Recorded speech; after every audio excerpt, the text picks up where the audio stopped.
As the Voting Rights Act continues to come under attack, the NAACP is asking for athletes to take a stronger role in the fight to maintain access to the ballot box. Tylik McMillan, National Director of the Youth and College Division, joins us now. Tylik, thank you so much for joining us on this very, very important issue. Of course, thank you so much for having me. All right, so essentially the Supreme Court, in very lame person's terms, has gutted Section 2 of the Voting Rights Act. What is it that you all with the NAACP are asking through the Out of Bounds campaign? Yeah, absolutely. Great to be here. As we know, the redistricting battle we are seeing across the South is not random. They are strategically making efforts to directly impact Black political power, representation, and community influence. And with the Out of Bounds campaign, this is more than just about sports. This campaign is about power. It's about ownership. It's about accountability. Black athletes have helped build college athletics into a multi-billion-dollar industry. But in this case, as we talk about football and basketball, yet so many of the same states benefiting from Black talent are actively working to weaken Black political representation and power. And so this gives the power back to the students over their talent. And so this is an understanding of ownership. Young Black athletes must recognize that their talent has value far beyond a field or a court.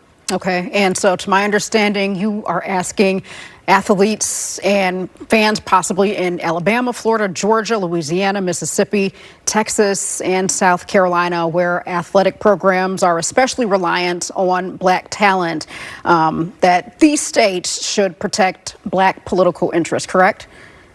Absolutely, absolutely. We're saying states cannot celebrate Black excellence on a Sunday while silencing Black communities on a Tuesday. They cannot applaud Black athletes and Black vote, at the game, and then on the next day, voting power is being erased. And so our call to action is that these universities speak up as it relates to what's happening to their students, and understanding that students have ownership over their talent by demanding that their university respond to the fact that their fair representation is being removed off of their campuses and across the state.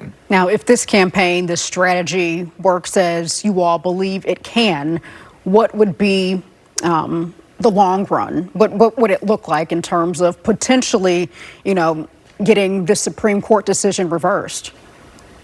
Yeah, absolutely. I think the long run is always fair representation. I look at states like we were just in Mississippi with a population of 40% being Black, and yet they are trying to remove and attack Congressman Benny Thompson's seat, the only congressional district in the entire state, but yet the state represents over 40% of Black people in the state. I think that in itself tells you something is wrong.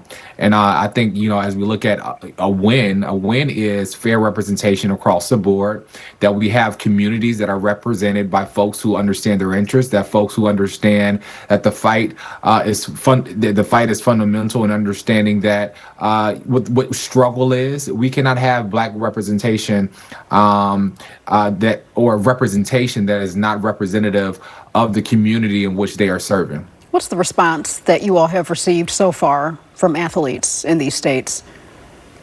Yeah, of course. I think it's been a mix of conversations that we are hearing and understanding both sides of the conversation. But I think this generation understands that there is power in their talent. They understand that they have the authority over where they take their talents to. And historically, we understand that economic pressure has always been one of the strongest tools in the civil rights movement. And so this is not about punishment for athletes, but this is more so about accountability. Institutions benefiting from Black talent should not be silent when Black political representation is under attack. And I think, of course, is always the conversation around students of like where they go with opportunity and facilities and coaching staff. But I believe, this campaign challenges the idea that athletes should remain silent, that students have platforms, they have influence, they have voices that can help shape public policy and conversation and politics.